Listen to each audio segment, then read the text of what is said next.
Hi, I'm Nick, And I'm Nikki. and this is Puzzles, a How I Met Your Mother re-rewatch. Each week, we'll be breaking down episodes of How I Met Your Mother, mostly spoiler-free, celebrating the show, Critiquing it, asking what aged well. and what aged poorly. Why is it called Puzzles, Nick? That's the puzzle.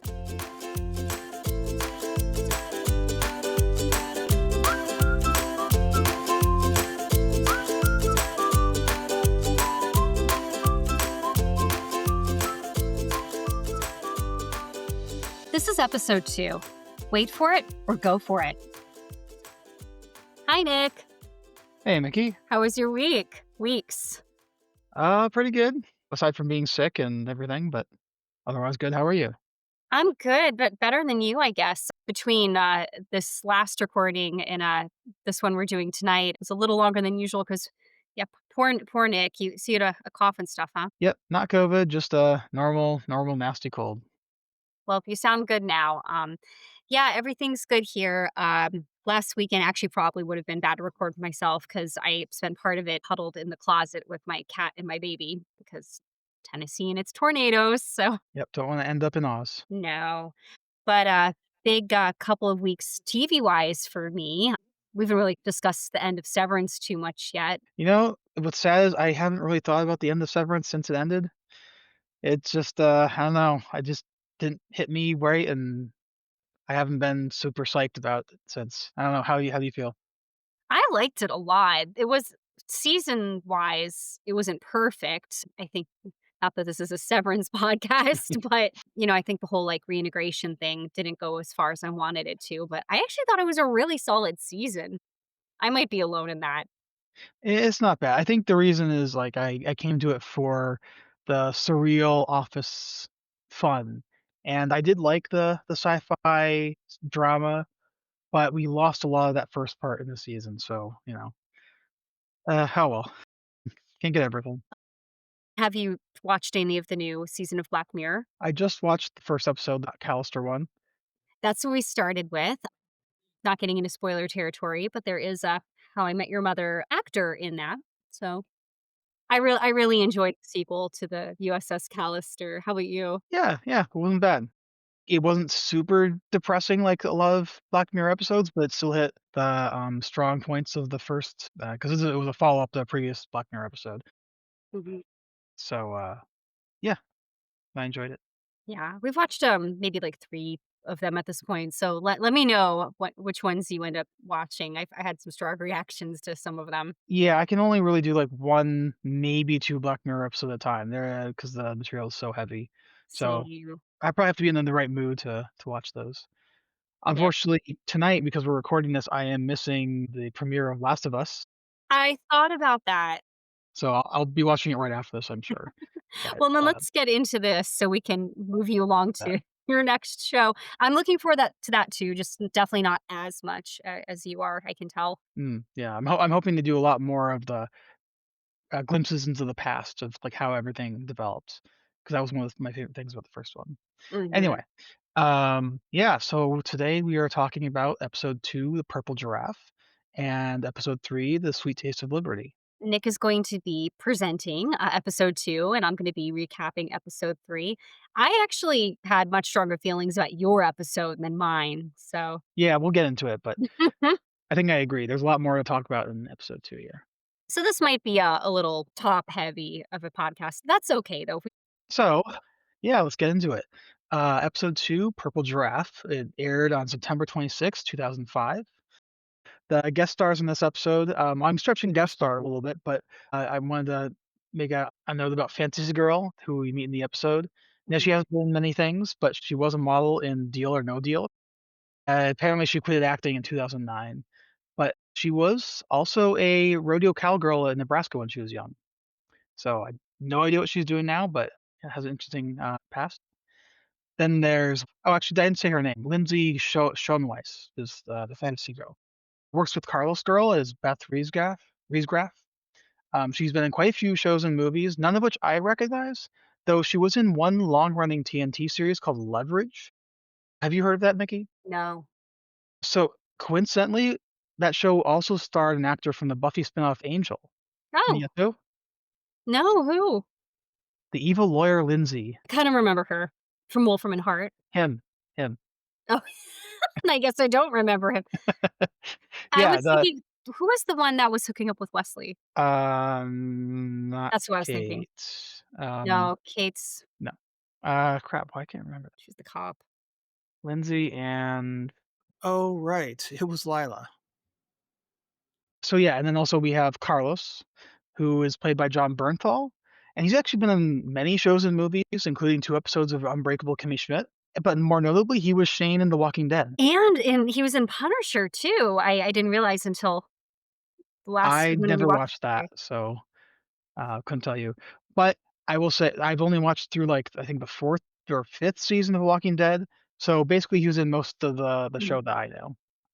You and I decided it would be a good idea to start it in peak COVID 2020, and then we only Yeah, did you watch it after me?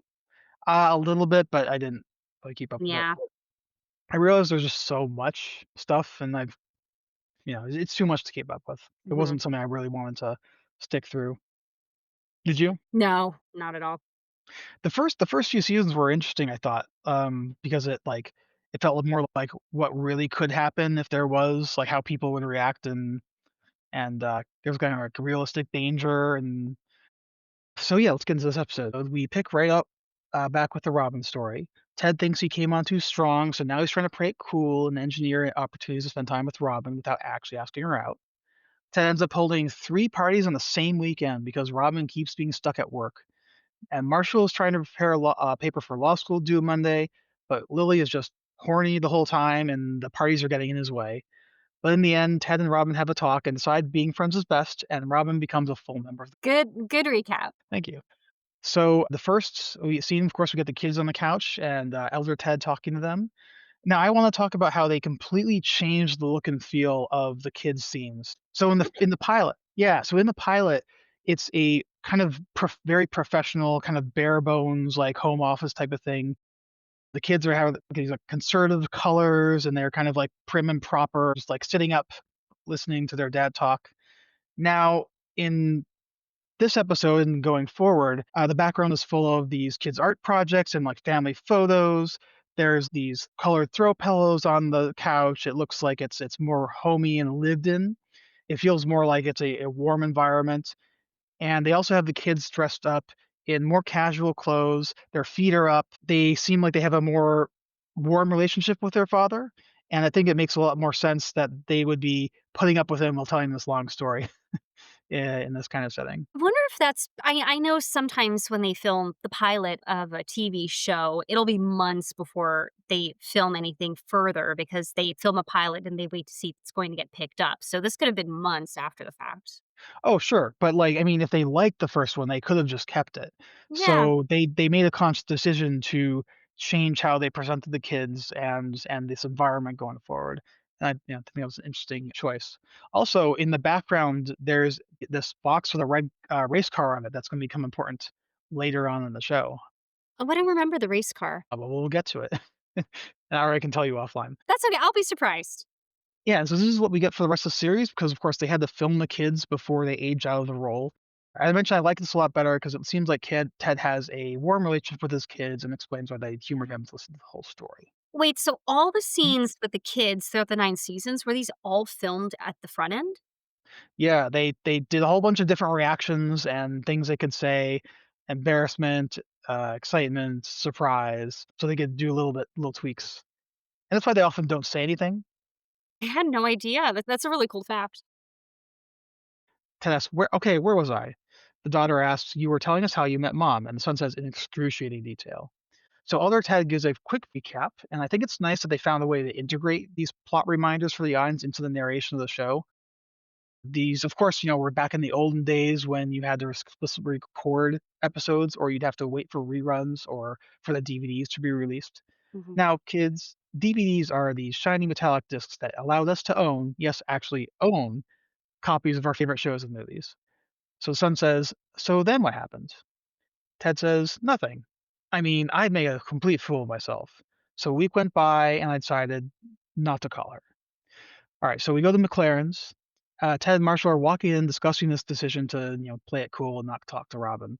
And Ted says he was briefly in love with the abstract concept of getting married, and it has nothing whatsoever to do with Robin. Just as they get to the booth and find Lily chatting with Robin. Robin explains that she just happened to run into Lily, and Marshall just awkwardly leans over Lily and starts making out with her right at the booth. Robin says, "Hello, sailor."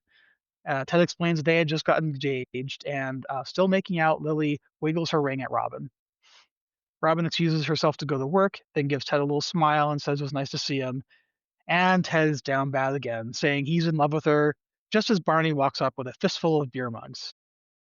Ted says she's the future Mrs. Ted Mosby, and Lily stifles a squeal. After very little pushback, Lily fills Ted in.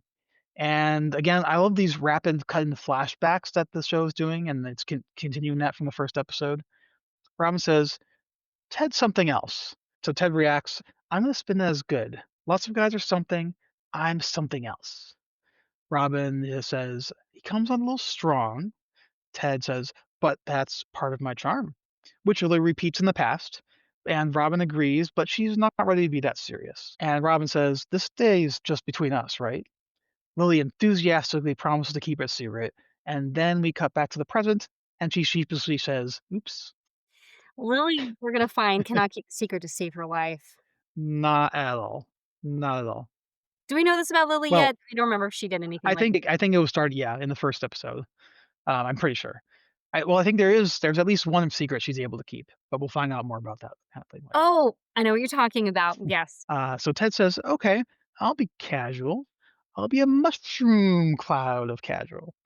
And now Ted gets into one of these theses of the show where dating is a game and he has to play it cool to have a chance. So Ted's asking, like, how do I ask her out without asking her out? And then the guys all start like staring off for a few seconds, and then Lily asks if they all got high. So Ted gets the idea to have a party next Friday and invite Robin to it. And here Barney tells Lily that she'd been rubbing her leg against Barney's for 5 minutes. Lily looks aghast, and Barney gives a creepy little smirk, wondering why he didn't tell her earlier. Apart from the creep factor, I'm not entirely sure how the leg geometry would have worked to make that happen. Um, Because, yeah, actually, now I'm pausing this here. Lily's pretty short, so, and they're sitting kind of diagonally from one another. yeah, and like Marshall's leg is like right there. So how could she get confused? Great point. But in terms of Barney's intent, I'm going to give him the benefit of the doubt. I actually don't think he was doing it to be creepy. I think he was just messing with his friend. Now, probably not appropriate, but I don't think he was getting sexual gratification out of that. I think it's borderline. It's borderline. Um, I mean, we have more from Barney that suggests like he doesn't really know what boundaries are. Of course, Lily doesn't have many boundaries when it comes to affection either. So it's maybe half dozen of one, half dozen of the other. I'm going to recognize a little bias on my end. I think going into this, I'm so ready to rail against Ted that Hmm, Barney's looking really good by comparison, so I'm just interesting. cutting him all sorts of slack. He also feels like too easy a target for me. I wanna go for the guy who Fair says he's enough. a nice guy. Yeah, fair enough. Fair enough. So Ted continues plotting how to casually ask Robin out, and he wishes he knew her schedule so that he could run into her by chance. Lily jokes that that's a little stalkery, but they all have a good laugh. We go back to the apartment. Marshall is trying to do his paper for law school. It's due Monday, and Lily's sitting across the table and just being horny. Finally, she gets Marshall to close the laptop and flirt back. Then the camera switches, and we see that Ted has been on the couch this whole time. Guys, boundaries. So he's been Can I watching the pause TV. there? Oh, I've got a gripe about something that Marshall says. okay. Alright, so as you guys might remember from last episode, I went to law school. Marshall says, "I have a 25-page paper on constitutional law due Monday." What is your paper about? That's so generic. It's like saying, "I have a 25-page paper due about math on Monday. I've got a paper due about economics on Monday." It's so infuriatingly broad. It could be literally about anything. Anyway, go ahead. It just annoyed me. Well, I suspect it involves an introduction to contract tort and restitution statutes from 1865, 1923. And that seemed like a legitimate book that could exist, that he would need to write that paper, but a lot happened constitutionally in that period of time, so I don't think he deserved the B minus he eventually got. Spoilers. So yeah, Ted's been watching the TV this whole time, just waiting for Robin to come on. And Robin is reporting at a supermarket with this little kid that somehow got trapped in the crane prize machine. One of those things that try to grab a toy and never Claw quite work. machine. Claw machine, yes, that's the right word. The Thank you, Nikki. claw. Huh? Toy Story? The claw. Oh, okay. It's been a while since I've seen that one. You've probably seen it more recently than I have with the Probably. kid situation. So Ted immediately rushes out, and then he runs down this weird corner street set they often used so that they don't have to show a whole street in New York. Have you noticed this? No, but I'm kind of oblivious. So they have this, like, it's New York Street, but it, like, turns to the right sharply, like streets don't usually do in New York because 'cause they're all straights. So it looks like a New York street, but, like, they don't have to show any street further down, Yeah, looking at it. and they use It's this a lot. movie. Tricks of TV. Robin is reporting the supermarket, and then in the background we see Ted run into the shot out of breath. He smiles and realizes he's on camera and skips back out of the frame. I didn't notice that. I just watched that now. That's amazing. He's like the ape in that video. The Ape? psychology video? So there's this famous psychology video where there are a bunch of people playing basketball, Yes. and the students are told to count the number of Mhm. times that people are, like, bouncing the ball, and an ape walked through the background, and then when people are asked about what they noticed in the video, it's because they're paying attention to the basketball. Most people do not notice the ape going through. Did you when you first saw it? I don't remember when I first saw it, honestly. I definitely didn't. Probably didn't. Yeah. So, once ramen is done, he casually walks back around and pretends to shop for dip for the party, letting Robin notice him first. He accidentally says he loves dip, and he says he likes it as a friend. And also, Ted is all sweaty here, which the kid embarrassingly points out when Ted goes to mock him, which serves Ted right for mocking the kid. This is why I love kids because they say what we're all thinking, You're all and sweaty. there's just no filter. There's none. Um, I also thought, like, he might be, like, making a little, like, self-deprecating joke to Robin when he said that he loved the dip. Oh yeah. Well, I think the loves part he didn't plan on, but then he realized who he was talking to, and then fell back on that little self-deprecating joke. It was cute. It was, yeah. So Ted invites Robin to the party, but Robin says she's going home next weekend and she wishes it was tonight, which Ted happily informs her that he was mistaken and it actually is tonight. So we're back in the apartment. Marshall and Lily are in their bed post-coital, and so Ted, let's be clear, he's only been gone for like no more than 15 minutes at this point, and they're already done. So Ted calls them and tells them to put on some clothes because they're going to have a party in 2 hours. Ted is carrying 12 things of dip we see, which seems a little excessive for a party, but what do I know? I've never thrown a big New York City apartment party. I mean, based on the number of people who end up showing up, I think 12 That's true, is which gets me to okay, so we're at the party and there are a ton of people there, and it's at the apartment. So first of all, it shows how huge this apartment set is, which obviously isn't realistic for New York. But like, can you just get over 30 people on short notice to show up to a party? Like, I guess I never lived in New York City.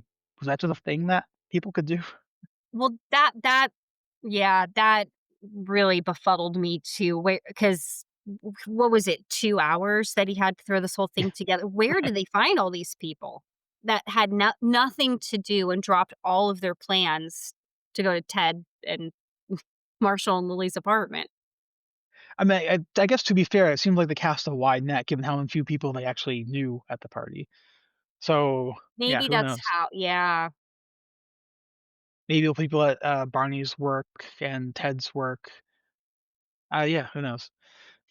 So yeah, Marshall calls Ted Gatsby and asks what his plan is.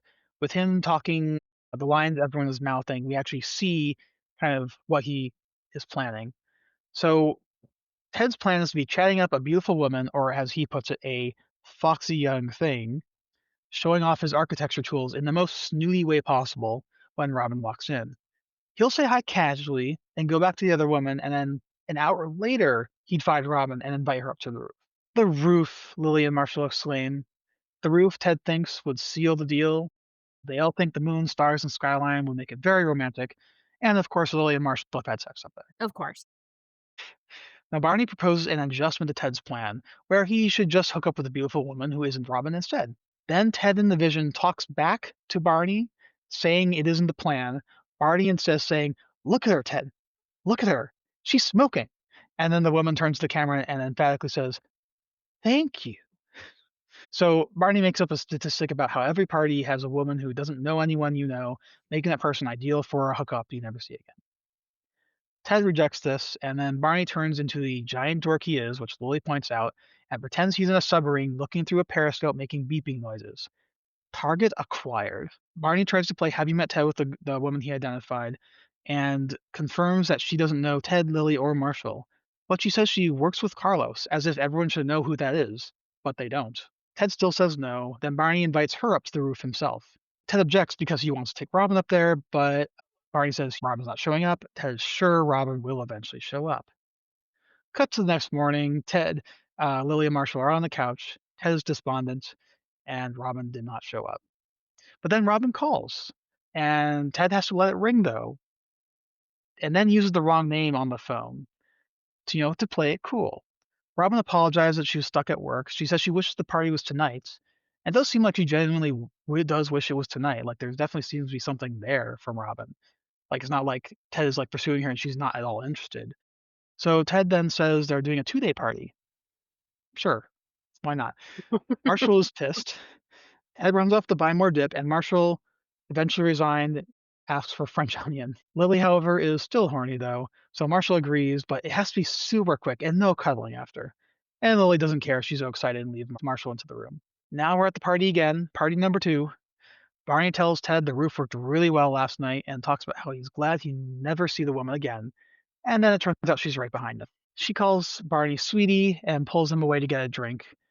Barney mouths, "Help me," to Ted. Premature sweetie. Indeed.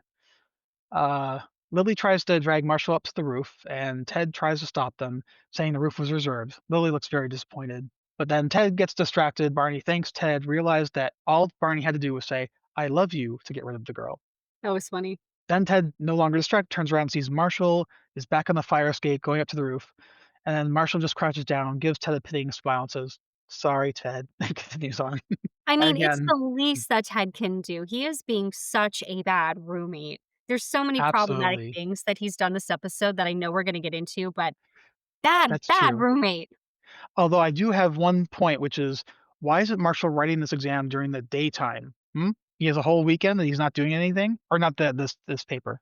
I kind of assumed he was doing some work during the day. I don't know, I mean, maybe he you well, I were guess that's terrible for this when you were in college and grad I was school. a big procrastinator. I guess to be fair, it does seem like he's doing some stuff in the night, at least on Sunday evening. Mhm. But yeah, okay, fair enough. I guess he does have something on his screen when he's working on it. We don't actually know how far he's gotten into it. Um, Yeah, maybe it's on page, like, 5. yeah, that would make more sense. So it's the next morning. Robin didn't show again. They're all on the couch again. Marshall says he has to get back to work, and he says, "Repeat after me. I will not have sex with Marshall." And both Ted and Lily repeat that back to him. I will not have But sex with Marshall. yeah. But Robin calls again, and Ted repeats the name mix-up tactic, but he does it twice this time. Doing a fake, "Oh, I recognize you." Marshall gives Ted this little like kudos hand gesture thing. I don't know if that's from something. Yeah, it's It's like weird. little, like tickly fingers on your palm. Yeah, or it was like their fingers together. Anyway, but it's kind of seems like Robin's kind of catching on to Ted. Like he's not as smooth as he thinks he is. Ted is not very good at lying, and we'll see this going forward. But Robin was stuck at work again, and Ted is starting to kind of spin out here. He says, "No thing like a chicken wing, mamacita." Is he referencing something? I have no idea. It seems like it might be, but I did not search to see whether it was true. And it's one of those phrases that kind of bubbles up in my brain occasionally.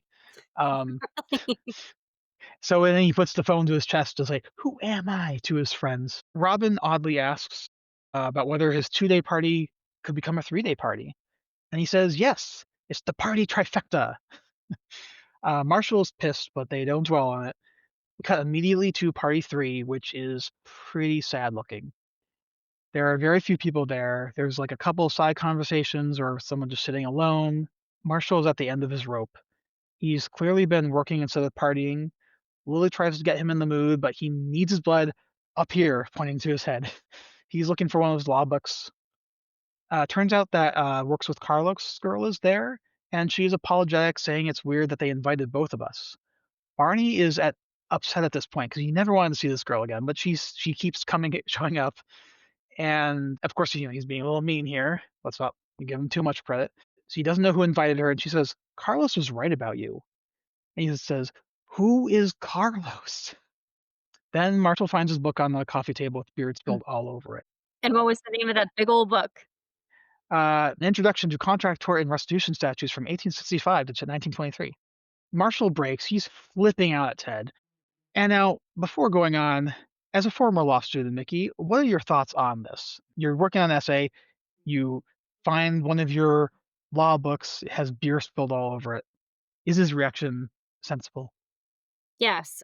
Well, and I think that would it's certainly not specific to law students, but yeah, I mean, you're I'd say especially in, like, your first year of law school, you're under a lot of pressure, and Mm, Ted's just he's been so, so selfish toward Marshall in particular this mhm, episode, and Marshall strikes me as the kind of person who has a very, long rope, but once mhm, you get to the end, it's a big explosion. That's how I am actually. I'll let things roll off my back for longer than I need to, and then by the time it'll be this hairpin trigger, and then mhm. it'll be a big old explosion.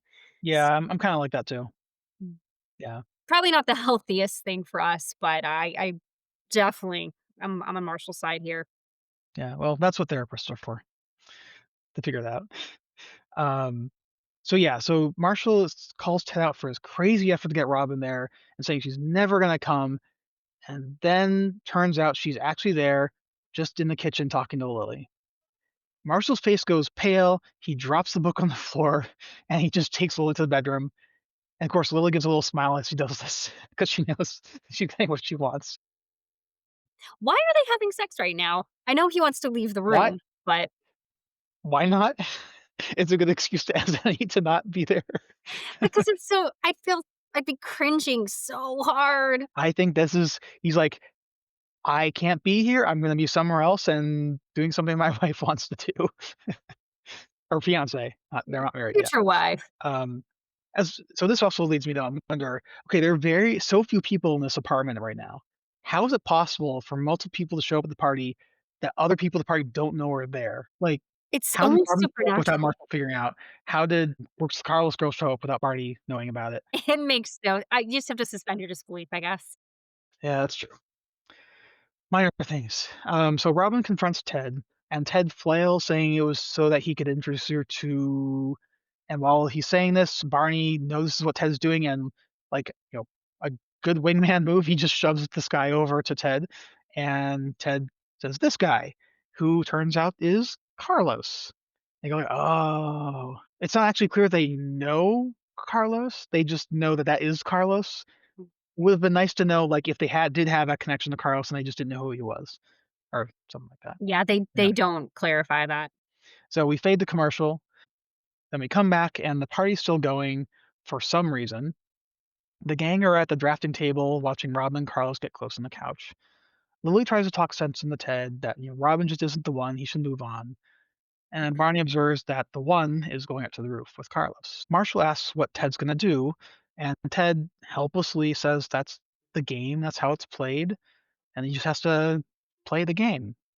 But he's clearly kind of losing faith in the idea. His eyes are pretty teared up at this point. Marshall pats him on the back and lets him be.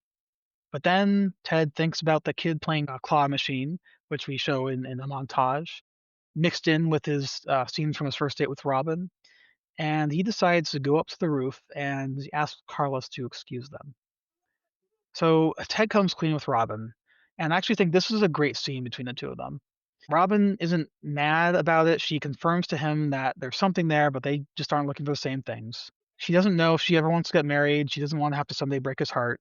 Robin says he can't turn off the way he feels, and Ted kind of mimes that he turns it off. He's kind of like working himself up to convince Robin to make out with him. and they kiss. So it seems like a great kiss, but Ted realizes that he can't turn off his feelings. They awkwardly laugh. Ted asks, "What do we do now?" Robin says, "We could be friends," and Ted acts wounded. She says, "I know it sounds sincere, but she means it because she's new in town, hasn't met a lot of good people, and she clearly likes Ted, Marshall, and Lily, and would like some friends in town." Ted just said maybe in a few months when it's he feels feeling better about it, we could get a beer. Robin's sad about that because it means she doesn't get some friends. But as she's about to leave, Ted changes his mind and suggests they could get a beer now. And Robin smiles, and we cut to McLaren's where the whole gang is at the bar. I guess the party disbanded, and also, did they actually need to go to the bar, given that there were probably drinks still at the party at their apartment? Anyway, they see Carlos making out the girl from work at the bar, and Barney is jealous, asking what Carlos has that he doesn't. Robin says a date tonight, and the group loves it because she's roasting Barney. She fits right in. Lily asks her to replay the tape, and Robin does this little rewind sound and says it again. Now, kids, we used to record audio on magnetic tapes that are round inside plastic cases called a cassette. When the tape is played fast in reverse, it sounds like the noise Robin made. This is a very educational podcast for the young. Yes, For the yes. youth. We're teaching the youth about the history. Marshall's now in a much better mood. I don't know if between sex and a few beers and maybe seeing Robin and Ted are both happy now. He's like feeling great. He says the kid's gonna drink several beers and he's gonna write a 25-page paper and get an A. The narrator says, "Well, he got a B minus, but still, the kid was pretty good." So yeah, I guess we already talked about your thoughts on the 25-page paper and the night getting a B Mhm. minus. You think it's not good? I do like that he refers to himself as the kid, and that is pretty impressive. I guess he didn't he was starting that paper tonight somehow. Maybe he was researching the entire weekend and then he started writing the night before. Well, I did see actually on the laptop when he was first with the table with Lily, they did have something filled out there, so he had some stuff Mhm. on a Word document. So I'll give him some credit. He probably had maybe he had an outline or something. Yeah, let's say he had an outline and then he was filling it out. Maybe there was a Yeah. really long bibliography at the end of it too. Mm. Yeah, those suck. That counted, I guess. But sure, 25 pages a night, okay. I feel like if anyone could do that, I could do that 'cause I have a lot to say on paper. Yeah, I probably have trouble doing that because I have a blank page problem. I need, like, lots of time to, like, fill Mhm. out space. Anyway, so, Robin takes Ted aside, and she promises to help Ted meet the woman he's looking for, and she starts with a "Have you met Ted?" Ted's talking to this new woman, but he keeps looking back at Robin, so the story clearly isn't over yet, but this episode is. Nice ending. I wanna go back and talk about the scene on the rooftop. Okay, yeah, let's talk about it. This is where the majority of my gripes come from. So you liked the scene, you said. I like the acting of the scene. I think they played the emotions well of the moment.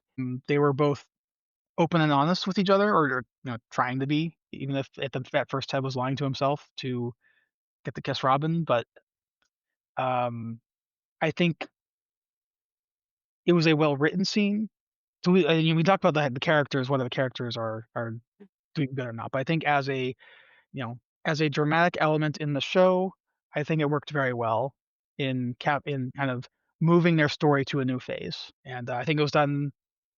It was shot well, kind of felt a little bit realistic, even if there were problematic parts of it, but it felt like these are two real people trying to figure out how they feel about each other and where to go from there. And yeah, so yeah, but why don't you share your thoughts? So, yeah, I think it there were merits to the scene. I agree, was shot well. It did feel realistic in a lot of ways. Ted came across so poorly in this scene. Robin was so clear and direct and upfront with him. She said, I'm not gonna gaslight you here. I'm acknowledging there is something here. There are feelings, but this is what I want. And you've demonstrated to me that we're not on the same page in terms of that. So Ted, he didn't listen. He didn't respect what her feelings were. And frankly, I don't know that he respected his own feelings. So I think there's potentially a couple things that are going on Ted's side. And this is not going to be a generous reading of him. I'm coming hard for Ted. All right. Either he is trying to delude himself, which we've seen Sure. since Yeah, the absolutely. pilot. He's trying to delude himself into thinking that he can be casual with this person or, eventually just be friends with this person. And he's not tuning in with where he's at emotionally with respect to Robin. So that's one possible reading of Ted's motives. Other one, he's being a manipulative son of a bitch. He has completely disregarded what Robin's feelings are. Maybe there's something going on in the back of Ted's mind that, okay, maybe if I can lure her into something that she perceives as casual, then I can kind of trap her in a way. And then I can try to pursue what I want and make it more serious. So either way, I hated it. I hated everything about where Ted was coming from in this scene. I also found it really cringy at the end where they had that kiss. It was a nice kiss, but then afterward it was kind of this weird, kind of like TV almost laugh. Like they didn't really know how to come back from that. So I don't know. I'm suspicious of Ted. I'm sure he was thinking that, yeah, he could be casual and then maybe down the line she would change her mind. But, people do sometimes do that, but also that shouldn't be what people expect going into something like that. I don't think like, haha, plotting, this is what's gonna happen, but I think he was hoping. I think we see Ked's character is he wants to be optimistic, and that's like almost a toxic optimism about kind of Hmm. an idealism about what life should be like, what romance should be like, relationships should be like. And I think that's maybe what's fueling him here. He thinks that probably that giving if Robin gave him a chance and had time, she would come to love him and in that way, and then maybe down the line something would happen. And maybe this is one of those things where intent versus impact could be different, right? Hmm. But at the same time, it's not like this is a little bit different situation from somewhere when it's not like Robin has no interest. We know that she's expressed she hasn't completely cut Ted off. Like she says she wants to see him. She's expressed she doesn't really want to be out of his life. Maybe she's a little confused on that metric too. And we do see that she would have actually liked it if it was possible for Ted to turn off that side of him. If that was possible, so that's something she wanted. So I think she was also drawn to him and was, both for her sake and his sake, saying this won't work down the line because of our incompatibilities there. So I think the issues like there was mutual attraction. It was more of a going forward, like what would the future look like, and that would be bad for both of us. Um, and I think that was what's driving. Like in the moment, they both did want each other, but like the reasons it wouldn't have worked out were future reasons, and they were taking those future reasons to kind of cut off the current moment, which is valid for both of their parts. So yeah, I think probably in real world circumstances, it's probably not quite like that. It's probably more often that the guy is pursuing a woman who's not quite as interested in him and is like reading that attraction into it. At least as far as the show is written, I do feel like they made it so it was more mutual. But I definitely see where you're coming from, Mickey. Yeah. I do like how the scene ends. I like how the episode ends. It's really nice to see Robin being integrated so naturally into the group. Yeah, although, I mean, it is a little problematic that Ted still seems like he's yearning for Robin in that moment, Hmm. which, of course, is a kind of a downside of trying to stay friends as after trying to do something like this where, like, you Hmm. know, he definitely wasn't ready to be friends with Robin at that point. So, well, I guess we'll see if he grows more over the season or if this comes back to bite him in the ass. I was wondering about that actually because I think that was valid. That because Robin's saying this is what I need. I need I need friendship, and Ted wasn't immediately inclined to give that to her, wanting something else. And I think it was fair for him to say, okay, maybe in a few months. But then I was wondering, okay, was that more of his ego playing into it, Mm. or is it? he genuinely just needs to step away from that where he can come back into it from like a platonic place. And then I think it really depends on the situation too, because he came at her hard, right? First Oh, yeah. episode. So that maybe it's not realistic that these 2 people are gonna be able to have a friendship right away. I think other people who've maybe hooked up in the past, or even Seinfeld, like, I didn't even realize that Jerry and, Elaine, apparently, like, that's how they met, was they dated or something, and you just don't Oh, see. Yeah, and you really don't get a lot of hints, from the episodes I've seen. I haven't seen the hmm, whole thing, but, like, that's like a TV friendship where it seemed like it started from, okay, this was, you know, a romantic thing that evolved into, "Okay, this is actually a better fit, we're better as friends." But, mm. yeah, I don't know if maybe they're both kind of fooling themselves here. Yeah, I think it's complicated on both their parts. Like, Ted, Yeah. I mean, Ted definitely could use some time away from Robin to maybe process feelings, and being close to her again is probably not gonna help, but also he probably, in offering the friendship, he probably does still have that little bit of, hope, it hasn't been extinguished yet, and that'll probably be a problem for him, I think, going Yeah. forward. I was also thinking too, it sounds like Robin is a little bit vulnerable. She mentioned that she only moved to New York in April. At this point, it's probably like, what, the fall? And she hadn't met a lot of people Mm, connected with, I guess, romantically or, in terms of friendships. So I guess maybe if she wasn't feeling that lonely, it seems like she's lonely, right? mm, yeah. I wonder if she would have offered that, let's be friends. Anything else you wanna discuss? Yeah, I have another question for you. So the theme of this episode, one of the themes is love is a game. And Mm, you see it compared with the little kid, the claw machine trying to get at that mhm. giraffe. Do you think love is a game? Is that a healthy way to look at it? Is it healthy? No. Um, Definitely sometimes feels like there's, like, a lot of unwritten rules about, of course, then there are rules that differ by person, and so, like, you never actually know what the right set of rules are for anyone. Mhm. Um, and, and there's always, like, a little bit of, push and pull between, like, what is it you want to be doing? What is the other what person wants from you? What's is there, like, a combination of things that fits well, even if they're, like, you change a little bit, but, like, or you don't wanna change too much to try to fit someone then, like, because you can't maintain that.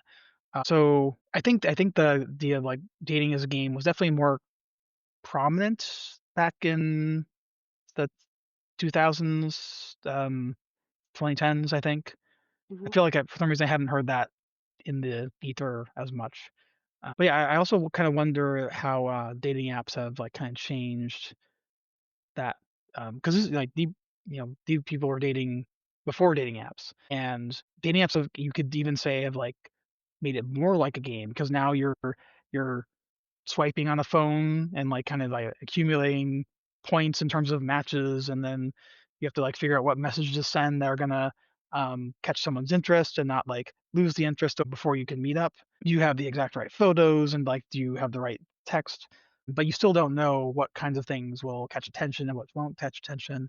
So, yeah, I mean, game probably isn't the right way to look at it, but it does feel like there are lots of rules that are, hard to divine. Yeah. How does the idea of a game, resonate with you? Might be a little too far removed from it because, I met my husband almost 5 Mm, years ago now, but I clearly remember dating and feeling like it was a game. What you said about, it seems like everybody kind of does come into the game with their own idiosyncratic set of rules, and you're kind of expected to just intuitively know what those are. Um, and definitely, online dating and apps and things came about and got more prominent. It definitely gamified it a little mm. bit. Think like Like, for me. Mhm. oh, sorry, I was just to say, like, the waiting 3 days to call a rule, or, like, that doesn't seem like a thing because no one calls anymore. But then there's texting, and they're like, do you text now? Do you wait some time so you don't look too eager? Do you text, right away so they know you're interested? So, yeah, things like that are still a problem. Yeah, and that was the way it felt the most like playing a game for me because you had to sort of disguise your level of interest. So if you were really into the other person, like you had to let on the exact right amount of interest so that they engage with you and they know that you're into them and you don't want to, lose them due to a perceived lack of interest, but you can't be too interested in them or Mm. too eager because then that's going to push them away. So it's striking that right impossible, vibe. And I guess in this episode or in the first 2 episodes, we're seeing Ted kind of take that to the extremes, right? We Yeah. have the super, coming on too strong, and now we have the super, coming, just being too cool and aloof. Taken to extremes for the purpose of comedic effect in the show, but I definitely would not healthy to do it that way, take that No, no, it's extreme. Ted is hurting himself more than anybody. I would Mhm, love to see for him as the series progresses, and I don't remember to what degree he does this. I would love to see him become more honest with his feelings without reference to like what his options are in terms of dating, what he thinks the rules should be in the situation. I mhm. just I guess it's, you're not in a vacuum, right? There's so much noise going on in the dating world. And I think he seems like the kind of person who get very easily distracted. I would like to see him just kind of tune into himself and, Mhm. without reference to all the stuff that's happening around him, I would like to see him just check in with himself and be like, Here's honestly what I want, and here's how I'm going to go about getting it." Yeah, we're definitely missing the, Ted gets a therapist angle in the whole series. Oh, it could be like Actually Sopranos. actually, they could all use one, I think. Oh my goodness, could they ever? Well, maybe we'll see a therapist eventually in the show. But yeah, those were my big thoughts, really just railing on Ted and then thinking about dating in terms of a game. Anything else you wanna Yeah. talk about? No, so how about we get to the segments? That's so aughts. What do you think the most aughts thing about this episode was? Maybe Robin calling him the next morning to say that she couldn't have Hmm. come. Yeah, yeah, actually making a phone call. Mhm. I was gonna say flip phones generally, Oh, yeah. which I think they feature big in the next episode too, so I'll try to pick something different for that one. But yeah, that was funny. So, yeah, just the things they said on the phones themselves, and the fact that they even picked up a phone to say these things. Hmm. Alright, so Mickey, what do you rate this episode? I didn't like this nearly as much as the pilot. I didn't hate it. I'm gonna give it 3 out of 5 25 papers on constitutional law. So yeah, I actually, give it 4 out of 5 copies of An Introduction to Contract Tort and Restitution Statutes from September 1923. That's better. Yeah, I mean, I like this episode better than I remembered it. I think it's rather tightly written with a lot going on, some good jokes, but nothing that truly kind of stood out on its own. So the last part of the episode, again, I mentioned the scene between Rob and Ted. Apart from the meta of it all, like what's actually going, I think it was acted well. It like added a emotional element to the episode that I think is otherwise missing. It kind of showed the deepness that can go to and allowed them to move the plot forward, and it actually changed the relationship between the characters, which is actually not super common on sitcoms. Yeah. And now we've set it up where we can kinda move along with the season now that we've established that Robin's part of this friend group. Yeah. Mhm. Alright. Well, do you wanna move on to the sweet taste of liberty? I'll say I liked this one, a lot better. This mainly A, I thought it was a little bit funnier, and B, this was a pretty Barney-centric episode, and Barney actually I thought came across pretty well in it, so I enjoyed it. I think I also just really adore Neil Patrick Harris. He has to do a lot. There are gonna be episodes where I really come down hard on Barney too, but, we're not there yet. Right now, it's like, I'm in the honeymoon phase with his character, I guess. So this is The Sweet Taste of Liberty. Air date is October 3rd, 2025, and I didn't really recognize any of the guest stars here. Officer McNeil, who I really enjoyed, was played by Earl Billings. Sasha was Carla Tautz, and Dana was Pedro Miguel Arce. Arce? Arce. It's probably not Arce. Don't ask me. I'm looking at you for confirmation. All right. So here, if I were to draft the Netflix description of this episode, here's what I would say. Barney attempts to break Ted out of his routine by convincing him to pick up woman at the airport. However, Barney's scheming leads to an impromptu trip to Philadelphia and being detained by airport security.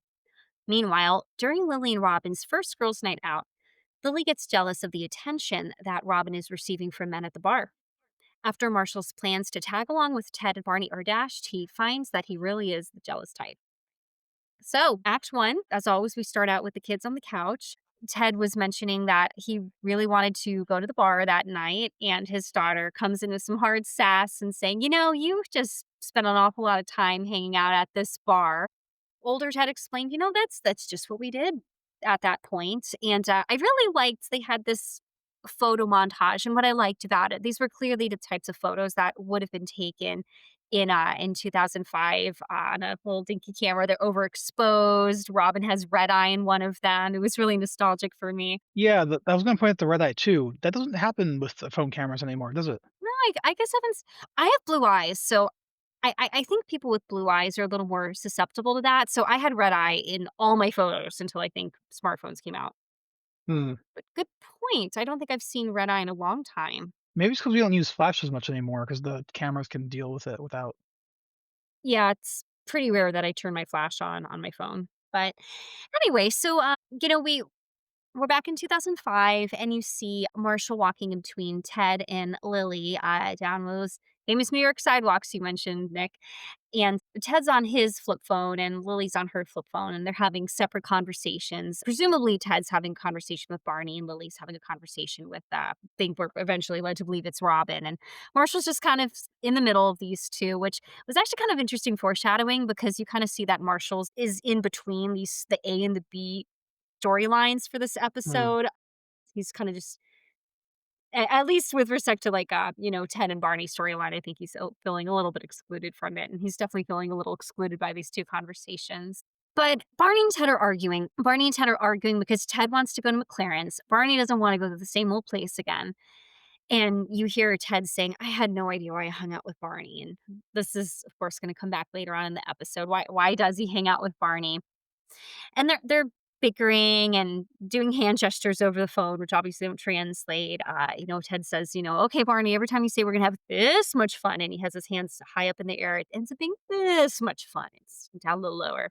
Ted makes the argument the clearance is safe. It's guaranteed. Ted's looking for some consistency here.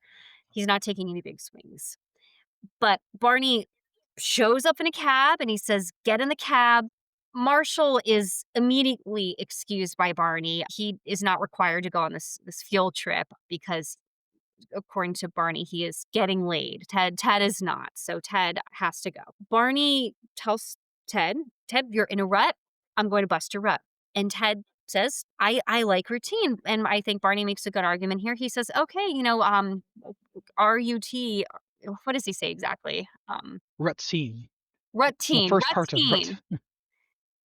Yeah, I think Barney made a good point here. So Barney says, "Peace out, suckers," and off they go. One thing I think we really learn, if we haven't already, about Barney's character in this episode is he's very persuasive. He can talk anybody into anything. And once they're in the Yeah. cab, Barney says, "Okay, before we go to where we're going, we're gonna pick someone up at the airport." So Ted's like, "Okay, I'm going." And Barney shouts, "Esteban, doors!" It's very nice that he's always learning the names of folks in the cab and making Yeah, yeah, connections. that's an interesting aspect of his character. He's sociable. And he learns the names of people who are, like, doing things for him. Like, I mean, he probably treats them like servants, but they're servants he knows. And maybe this is part of why he is so persuasive. He's very charismatic. He's very Mm. charming for better or worse. So we cut over to the airport. Was this JFK or look? I think this was JFK. They said at one point. Well, they're somewhere. Barney shows up carrying two suitcases, and Ted puts two and two together. So when Ted says, "Okay, so when you said we're going to pick someone up at the airport, you meant we're going to pick someone up at the airport." And Barney explains, "Yeah, we're just two handsome international businessmen back from a trip to Japan." And he says, Ted, you look sketchy. Tuck in your shirt." And Ted says, I am the sketchy one. And here is a pretty big moment, but this is, and I looked this up, this is the first documented use Mhm. of legendary in this show. It is. It bothered me until the end of the episode that he didn't say wait for it legendary. Oh, but see, that's an intensifier. You can't use it every time, or you can't make legendary legendary-er. Well, and to Ted's point, Barney is a little too liberal with the use of legendary, and you see this cutaway to Ted looks like he's just woken up, and he's in the apartment. He opens the door, and Barney says, "Hey, we're building an igloo in Central Park. Snowsuit up. It's gonna be legendary." And Ted just like slams the door in his face. I actually thought there were I gonna do. be more cutaways here. Yeah, yeah. I do want to point out that this is a interesting tactic that sitcoms sometimes use, where to make a character have a trait, they will do one episode where they saturate it, and then you'll never have thought that he ever didn't say the word, or never, like, you think it's just part of his character, even though it took like however many episodes to get to that point. Hmm. Think, oh, this is what he always says, and then going forward, they only like sprinkle it in here and there. So, do you think Barney doesn't say legendary as often as we think he does? I think so. We should track Ooh, that. we definitely should track that. Well, Barney goes ahead. They cut back to the airport, and he says, "Okay, Ted, you can put your bags on the carousel, or you can listen to me give a speech." And there's Ted pauses, and then Barney says, "From the dawn of time." Ted just rolls his eyes and just flops these two bags down on the carousel. He didn't want to hear the speech. I thought that was pretty funny. So, Is that the first time that Barney starts doing a historical justification for things he does? is that it? I don't remember that being a thing, but it sounds like something he would do. Oh, we get plenty more of these later. I know he makes up statistics a lot. Oh, that too. Yeah. Yeah, you might be right then. I don't remember him ever giving us this huge preamble to this BS history of what somehow led to Ted having to pick up girls at the airport. Oh, we'll get And there. anyway, meanwhile, so you see Marshall studying in their apartment. Maybe he hasn't waited to the last minute to write a 25-page paper on constitutional law this time, which is great character development for Marshall. Future Ted explains, Marshall, he's busy and he's in law school, so Lily was going out to have a girls' night with Robin. And he explains Robin, she's New York, and she's looking for a friend. So Robin and Lily, they get the talking, and Robin makes a joke like, "Oh, guys, they're like the subway. You miss one, and another one comes along in 5 minutes." To which Lily replies, "Unless it's the end of the night, then you just get on anything." And they high five each other. And we're like a couple bros, Yeah, right. I do have to say though, Robin has some great style in this first season. like fashion wise. Yeah, don't you think? Let me see what she's wearing. I think I've clocked W well, I guess I haven't really clocked anything Robin's wearing since the first episode where I gave her a hard time about her pajama bottoms. Yeah, you know what? She looks pretty cute there. She's wearing, like, this little, like, brown kind of blouse. Maybe she, like, just came from work. Anyway, so Carl comes over. Carl's back, and I forgot to mention, I feel like I need to shout out to Carl because my dad's name is actually Carl. So Carl says, "Hey, brings over these 2 martinis and says compliments of that guy over there." And Lily says, "Oh, that's so sweet." Carl says, "For you, it's $6." And, "Oh, okay." She kinda digs into her purse to get her money out. $6 for a cocktail in New York. Maybe it was half off. Do they have happy hour in New York? Boston No, notoriously doesn't. I guess I was thinking like he paid for one drink and he said half of her drink. But no, it probably was $6 at the time. I mean, What? 2005? Yeah, maybe. At a kind of divey bar, like a simple martini, Yeah, I guess it's maybe. not like a fancy martini bar. I just love the idea of buying somebody half a drink.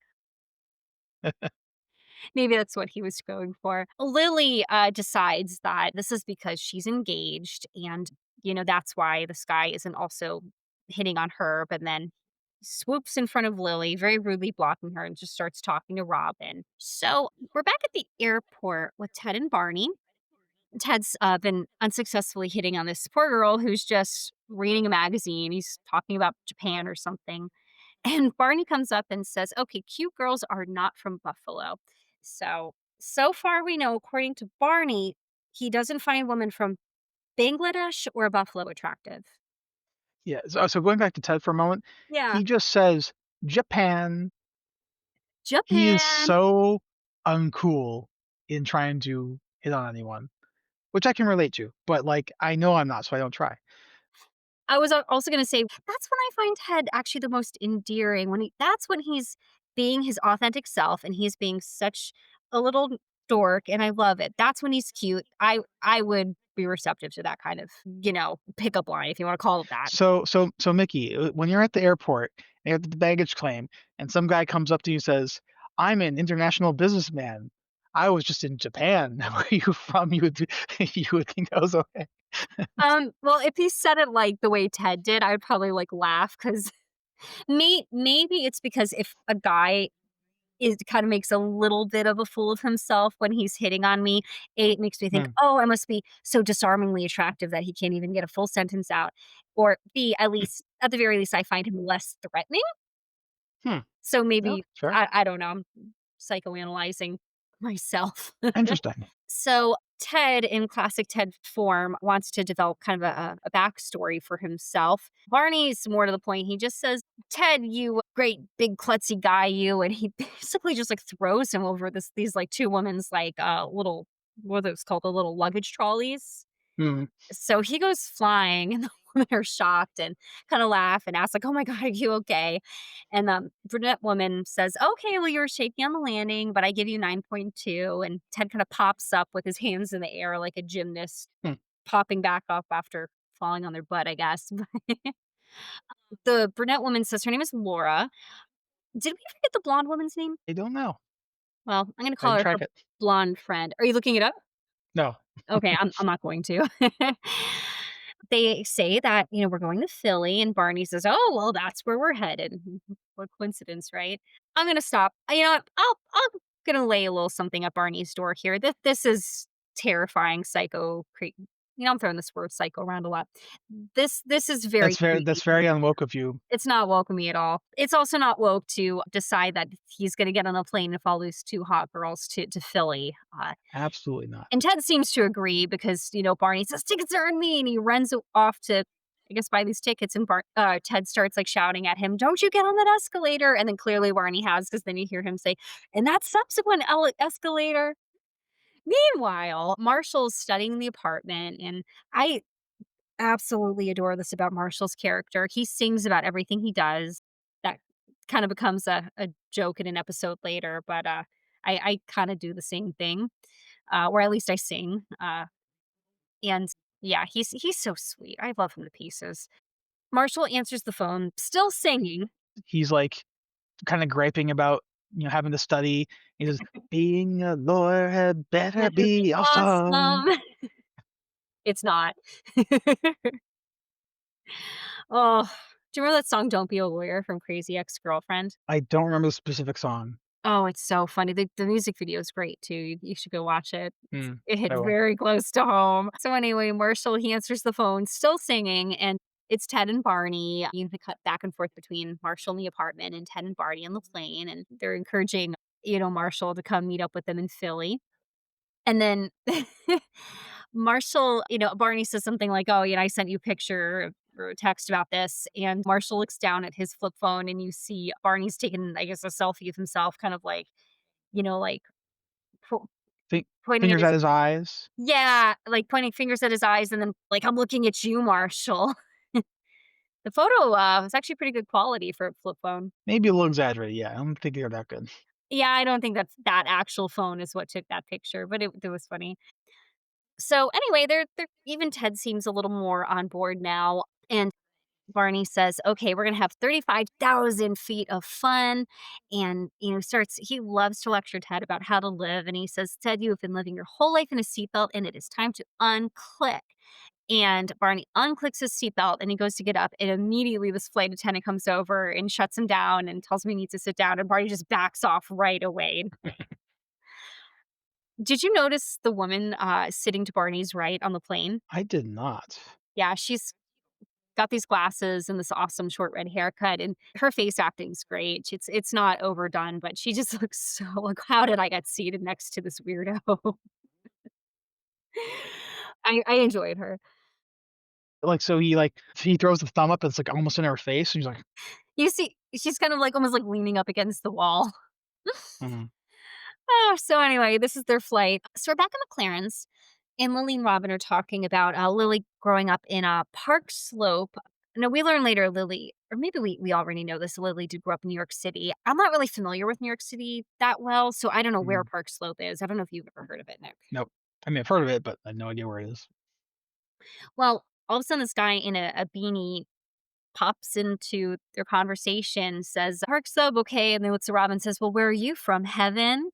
And Robin says, yeah, I'm a ghost. I died 15 years ago. Like that pickup line. And Lily and Robin laugh. And is Robin being really mean here? She is, but I think the corniness of the pickup line deserves it, and if he was a better person, he would have, like, some self-deprecating comeback that could have saved the moment, but yeah, I think it was deserved in this case.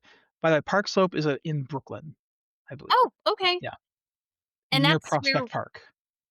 okay, I've heard of that.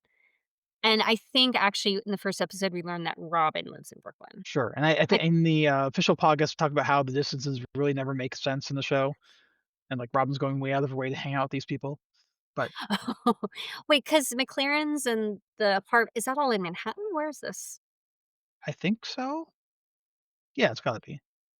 She must really like this group of people. Yeah. Yeah, I felt a little bad for this guy. I don't think a corny pickup line is enough to warrant a response like that. I do think it was pretty rude of him just to insert himself into their conversation when they're clearly just trying Mm. to have a nice talk. Yeah, I mean, it's both the insertion, it's, like, kinda like it feels like he's, like, a little bit entitled to her attention, and that Yes. and the line wasn't worth all that. So I think Robin was right to be a little bit mean. Now, if he was just, like, nicely saying hi and, like, "What's her name?" Whatever, Mhm. I think it would've been too mean, but I think Robin was on target. Look at his little beanie. Oh gosh. Well, anyway, Lily says, I've got this great pickup line that I use to reject guys, and she's going to use it. But then another guy comes over and immediately starts hitting on Robin again. And Lily says, oh, okay, I'll get the next one. I don't know how realistic this is that like Robin's getting hit on that incessantly. She's Oh, sure. obviously, they're both very gorgeous women, but yeah, these are the guys in McLaren's tonight are just horn dogs. So we're back on the plane. Ted and Barney are talking to Laura and her blonde friend. They've got drinks in their hands. And then it comes out that the girls are going to visit their boyfriends and they think that they might propose. And I think they mean like both of their boyfriends might propose to them that weekend. So I'm really curious about their whole backstory. Although I guess you do kind of find out that like they're both dating linebackers in the Eagles Hmm. for the Eagles. I don't know anything about football. So like maybe they're like football girlfriends and like that's how they know each other. And I Yeah, I don't probably. know. But anyway, Ted gives Barney this look like, "Okay, what did you get us into?" And we go to a commercial break. Then, we come back and Laura and the blonde friend are showing Ted and Barney photos, and, that's when you find out that, they're linebackers. So anyway, now you, cut back to Lily and Marshall talking on the phone. Marshall's in the car at this point, going to Philadelphia, and Lily asks why, and he said he didn't ask. And I realized Marshall in this episode, for whatever reason, he asks no questions. When he's told, okay, like the plan is on, okay, great, I'm going. When the plan is off, all right, fine. He just hangs up the phone. He's not a very curious, inquisitive person this episode. But I appreciate his spontaneity. I think he really doesn't wanna be studying. Like, he'll just take anything that's gonna give him a good time. Wow, Marshall's not being a good student in these past He just couple. wants to be included. Yeah, and I could see why he's maybe feeling a little excluded, being, he's like the only engaged guy in the group, and he's only law student in the group. He's Mm, everybody else is working, I guess. They're not quite on that schedule that he is. They're not yeah. having to work in the evenings or do homework rather. So anyway, Lily's telling Marshall like how it's going and she's like, "Yeah, like basically the guys are just like incessantly hitting on Robin. It's really annoying." And Marshall says, "I bet she gets that a lot." And Lily says, "Well, don't I get that a lot?" And nice save, Marshall. He says, "Oh, baby, it's because of the ring, it says Marshall parking only." And if you took that ring off, you'd be getting hit on like crazy." And Lily's like, "Well, wouldn't you be jealous if I took it off?" Marshall's being the cool guy, like, he's such a dork.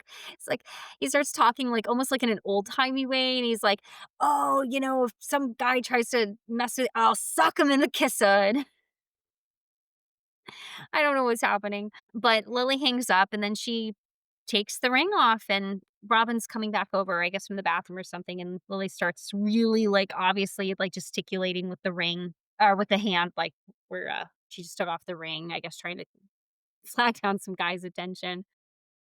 I don't know, we can talk about this more later. This seemed like such an insecure move to me. I don't love Lily in this scene or in this episode, Yeah, yeah. but Also, I mean, you're just practically like these guys aren't able to see her ring when they're approaching, so theoretically, they're not actually seeing some. But I guess you could maybe it's the attitude that goes along with wearing the ring.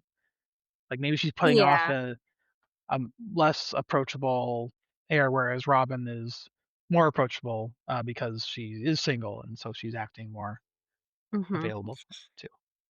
I think the way we're invited to read this is that Robin is, like, objectively hotter than Lily, and therefore Mm, she's getting, like, more attention or something. I interesting. I didn't read it that way. Do you think we're supposed to? Like, that's not how I'm saying I'm reading it, but I think that that's what that's what the writers want us to take away from it.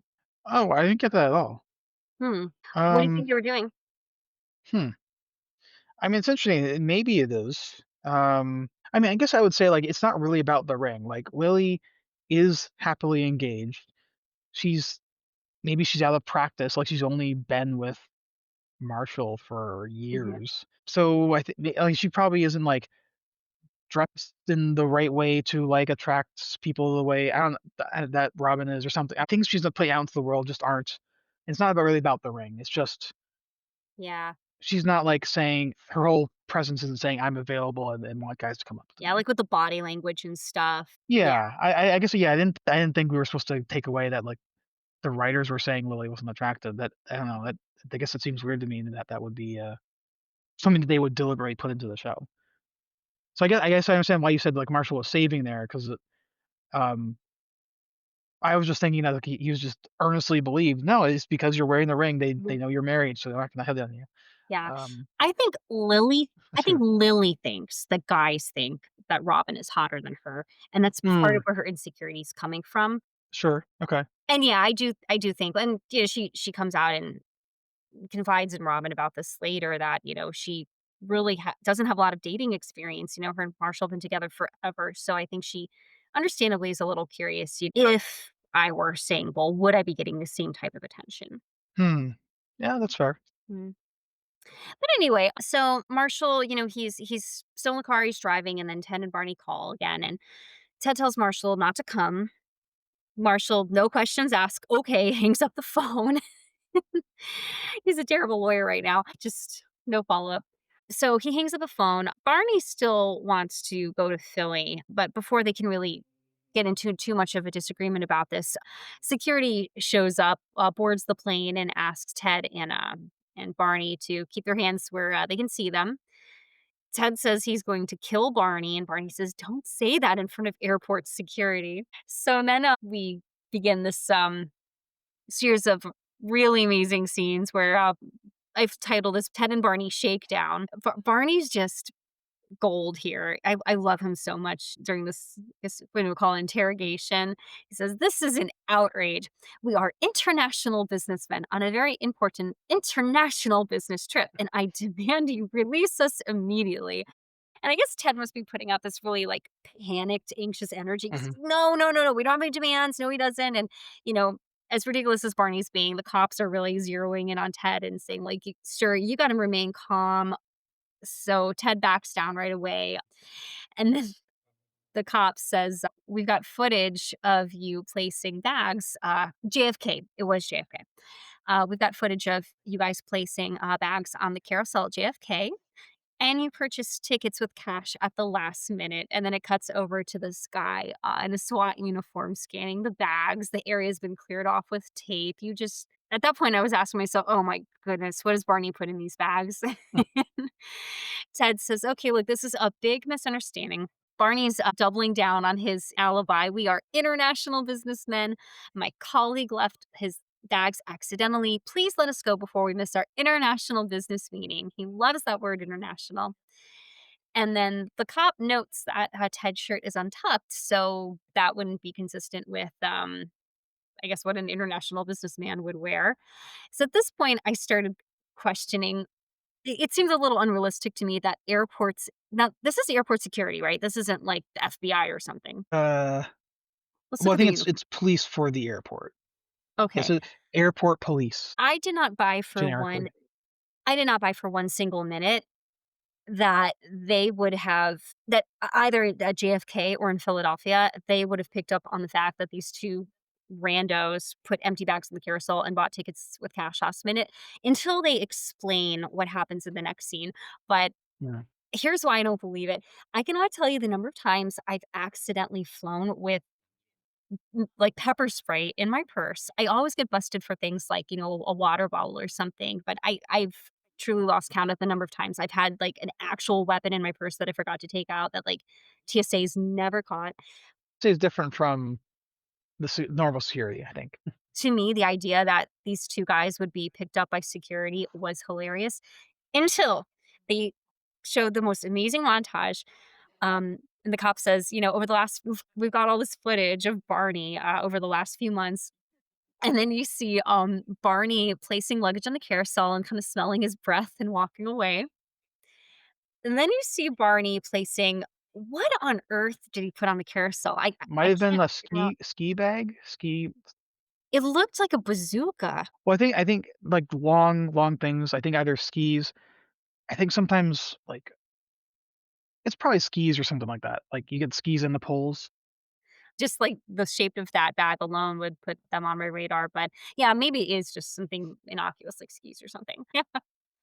So then you see, the 3rd one where there's this woman just, like, reading a magazine or something in front of the carousel, and Barney just climbs out of the duffel bag and smooths his hair and starts chatting this girl up, and Barney says to the cops, "Hey, that actually the duffel bag thing worked," and Ted comes out with it. He tells the truth to the cops, and the officer leading this interrogation says, "Nobody is that lame." And Ted says to Barney, "But he's that lame. Tell them that you are that lame." And there's this pause, and you think Barney's going to do it. And then Barney says, "We are international businessmen." So Ted's yelling at Barney. And there's a little tremble in Barney's voice. Yeah, it's the delivery's just perfection. So anyway, like again though, like the cop, he has no patience, not with Barney, but with Ted. And he says, "Ted, you gotta lower your voice." Well, he doesn't call him Ted, but he's like, "Sir, you gotta lower your voice or I'm gonna restrain you." At that point, they're smart enough to recognize that they need to call their lawyer, who is Marshall in the car. So Marshall probably correctly advises them, like, "You're both American citizens. Don't let them pull this Patriot Act voodoo. You don't answer any questions. Don't say anything till I get there." And then he turns the car back around and goes, "Philly!" And it's all excited. Marshall's on an adventure. So back at McLaren's, Robin wants to leave at this point, because who wouldn't? The guys are being really annoying at McLaren's. But Lily is pouting her lips in a really over the top obvious way and is really trying actively to get hit on. Robin says, "What are you doing with your lips?" And Lily's, "Well, my lips are always like this." And then she tries to take a drink from her martini glass while her lips are all pouty like that, and she ends up spilling her drink all over herself, which was so relatable to me. She's so funny. So we're back at the Ted and Barney shakedown. Barney and Ted have been zip tied and their heads are leaned against the table. And Ted said, "You had to play the race card." I want to know what Barney said. I can imagine he just said something about, like, how it was unfair that the cop was black Hmm. or maybe he should have, like, known how bad it is to persecute someone unjust I don't know, probably something like that. That was like, "No, you're not gonna do that." And I guess if there's anybody listening to this who haven't actually seen an episode of the show or don't know what any of these characters look like, the main cast is all white. That might be a conversation Yes. we should have at some point. Mhm. But Barney still's like, "Relax, I know we didn't do anything wrong. It's your fault because you didn't tuck in your shirt." And then the officer gets a call from JFK, and, when you know it, it's just a suitcase full of bunch of condoms and a power bar. I love that, the detail. So, they're free to go. So once again, Ted tells Marshall, calls him and says, "Don't come. We're headed back on the next flight. Maybe we can catch the last call at McLaren's." Marshall is disappointed. He protests. He's halfway to Philly. But then Barney comes up and says, "Hey, we're going to Sasha's." You see her in the background. She also works in airport security. She's going to have a party at her house, and it's going to be legend. Wait for it. And I hope you're not lactose intolerant because of the second half of this word is dairy. So we finally got our wait for it. Marshall's on board, Ted's not, but Ted gets outvoted. And so, Mhm. Philly is just under a 2-hour drive from New York City. That's what I would have guessed. Kinda surprised they took a flight at all. Well, I mean, Well, the girls. yeah, so, good question. I mean, guess well, we don't have very good train service in the States, and if they live in New York City, then they probably don't have a car, Good point. and buses suck, and their boyfriends are probably paying for their plane tickets, so Yeah, the boyfriends are probably rich, actually. Yeah, so, okay, maybe it makes sense they flew, but so back in McLaren's, Robin wants to go get a booth that just opened up so that her and Lily can talk, and Lily doesn't want to. So I think she's had it at this point. She kind of sees what Lily's doing to some extent. So Robin walks over to get the booth.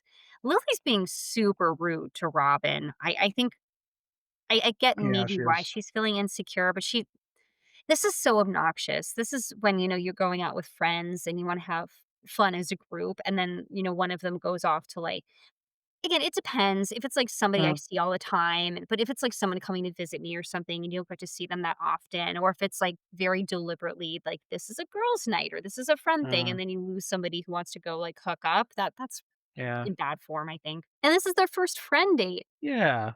Hmm. So, Lily's not off to a good start with Robin here. Well, I guess that's not true. They hung out in the last episode together, but I guess it's the They're first probably also doing some well, I guess, yeah, not friend date because it's their first one, but, yeah. um, there probably was more group hangouts before. Yeah, yeah. Well, the dashing guy comes over and Lily thinks that he's going to hit on her, but basically before he can even get a word out, she immediately says, "I'm engaged," and she puts the ring back on and she starts explaining, and the guy interrupts her and says, "Yeah, I'm gay. I just wanted to tell you that you sat on a grape." Oh, so So I'm wondering, why are there grapes at this bar? sounds like a great bar. I would hang out at McLaren's all the time if they just had fresh fruit for no reason. It's not like it's not like an orange or, an olive or something that you would normally see in a cocktail. Or like a maraschino cherry would Yeah, that would make make more more sense, I think. sense, wouldn't it? I don't know where Lily found a grape to sit on. Do they Well, have, like, charcuterie boards with grapes and cheese and wine at this we'll dive bar?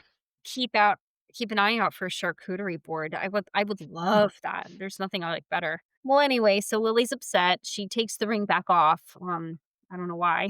So then, next we find ourselves in a basement in Philly. This is Sasha's grandpa's house. Ted and Barney are sitting on the couch between two dudes, and Sasha kind of, scampers downstairs with some hard lemonade and tells everyone to be quiet because her grandpa's asleep. And Barney goes, "Billy!" And Sasha shushes him, so he more quietly says, "Billy!" And Ted is just rolling his eyes. He's so over it. He's regretting all of his life decisions that have led him up to this moment. So then Robin and Marshall now have a conversation. Robin's sitting over, in the booth by herself while she thinks maybe Lily's getting hit on. Girls' night out's not going as well as she hoped it would. And then Lily's phone rings, and I guess like they know each other. They all know each other well enough where Robin answered it. She saw that it was Marshall. So I could see that. So I think it maybe was more common back then when people were normally calling each other. I don't think anyone today would answer another person's phone because, like, everything on our lives is on our phone. So touching someone else's phone is like no, though, I think. What do you think? Yeah, maybe so. I don't know if even then I would have done that. Maybe if it was like someone I knew really well and was somebody else I knew well, and I knew they were, like, expecting their call or something. Like, I don't know, if, like, my dad called my mom's cell phone, I would pick up. That's kinda different. Well, Robin answers, and Marshall, says something to the effect, "Oh, was Lily getting hit on?" And Robin says, "Oh, okay. I thought this was weird, but I guess you clearly know what's going on. And yeah, she is talking to this guy." And this is clearly unnerved Marshall. He Mhm. again starts.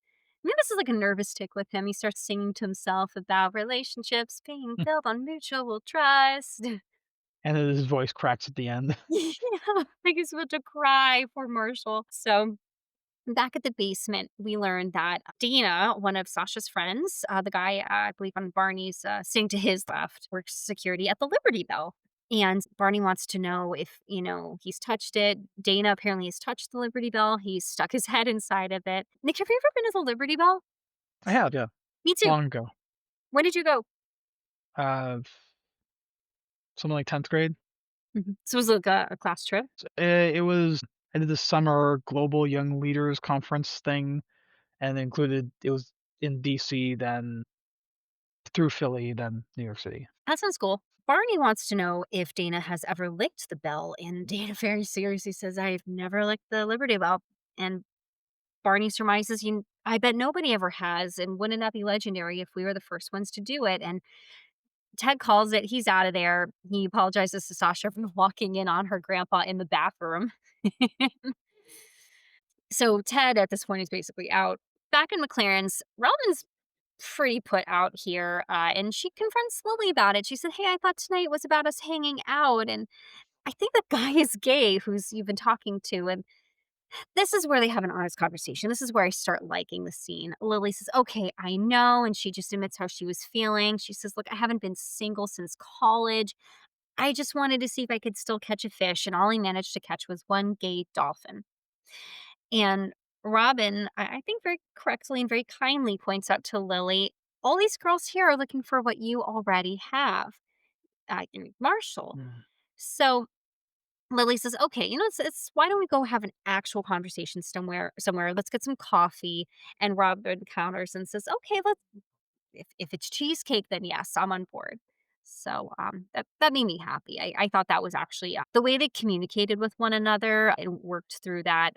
I thought boded well for them as they're entering a new friendship. I This might be extremely sexist and not based on anything, and this is totally anecdotal. I sometimes wonder if female friendships, it's a little harder to, be direct with one another. How do you mean? Sometimes I felt with like some of my female friends, I can't be as honest with them as like the men in my life who I'm close to. I Huh. don't know if maybe we've been socialized to be somewhat more indirect communicators, or we're just is the dynamics different somehow? I don't know, and I'm not saying this is actually this has just been based on my experiences. I feel like that would be and I've had very direct conversations with female friends, when there's been, like, a conflict or something in the friendship, but I found that that's, for me, been less the case than with my male friends or, like, guys in my life.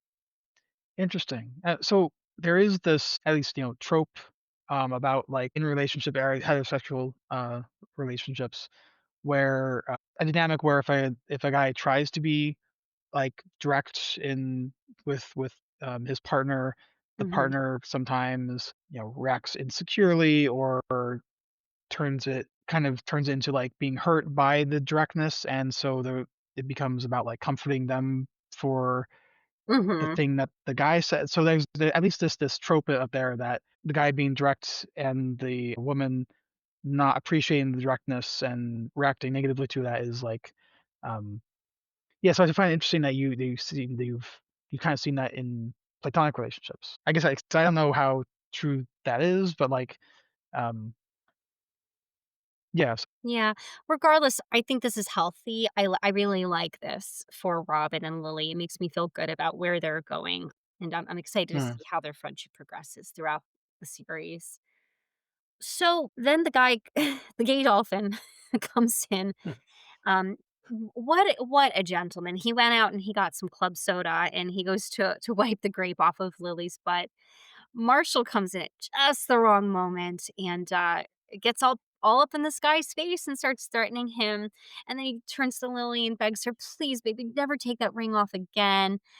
She's trying to reassure him that the guy he tries to reassure Marshall and he's getting a little aggressive with him again, and then Lily's like, "No, no, no, no, he's gay." And Marshall just immediately hugs this guy. He says, "I'm so relieved. I've never been in a fight before," which I think we eventually find out is absolutely not true. So, actually, and remember, like last episode, we were kind of talking about how Lily, like, she was kind of like what's a way to say this where I don't have to bleep it out?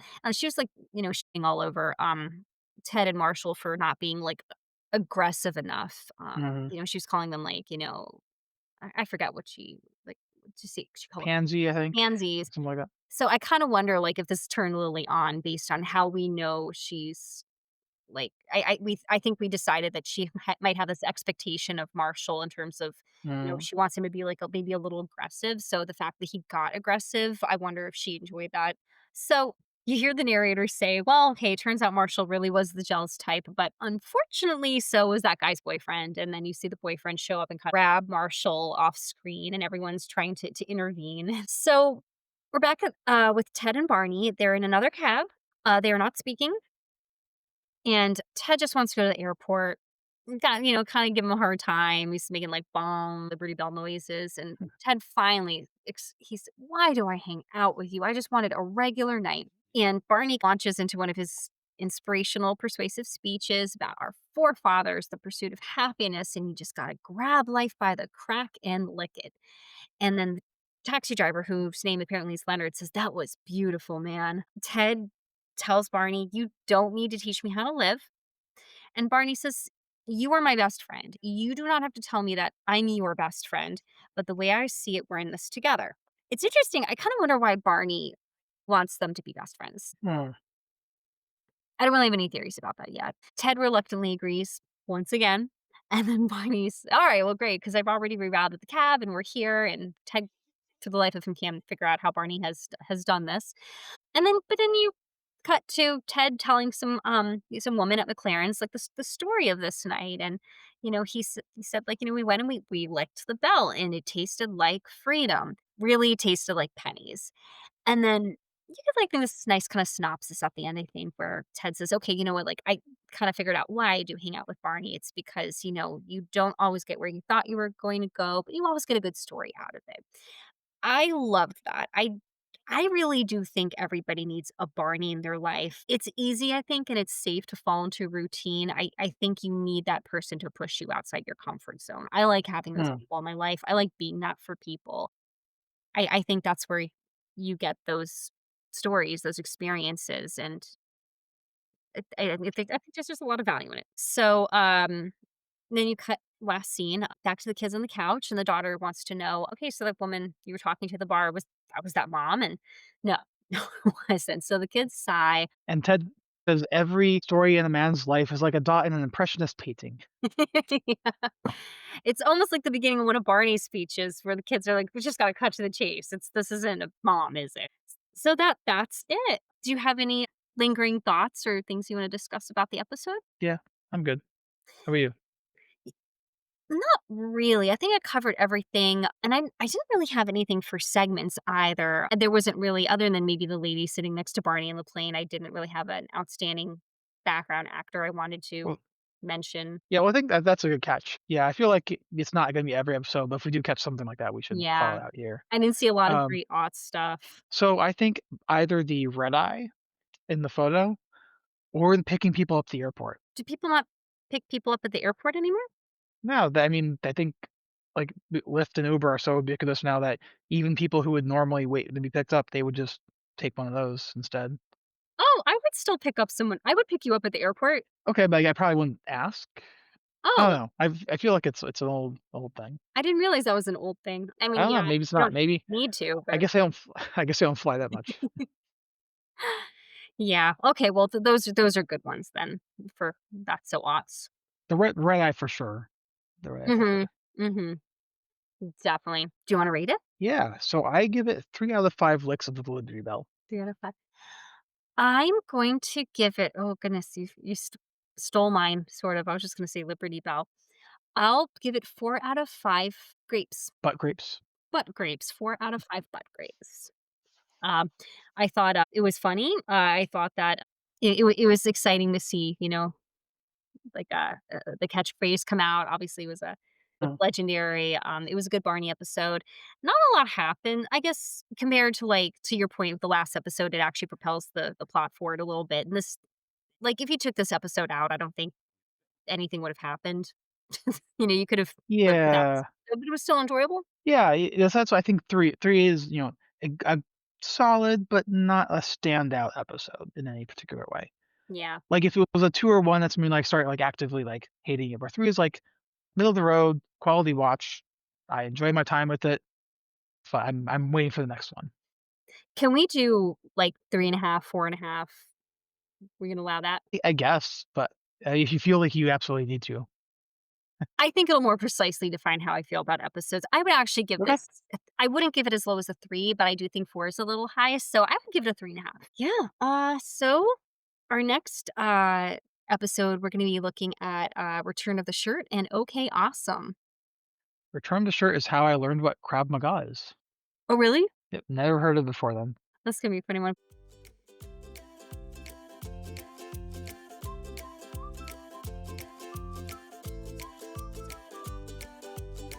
Thanks for listening to Puzzles, a How I Met Your Mother Re-Rewatch. Please subscribe to us on your favorite podcast app and follow us at Puzzles Re-Rewatch on Blue Sky, Instagram, and TikTok. You can also send us your thoughts, questions, and feedback to puzzlesrerewatch@gmail.com. Leave us a review, or if you're not into the socials like yours truly, tell a friend about our show. See you next time.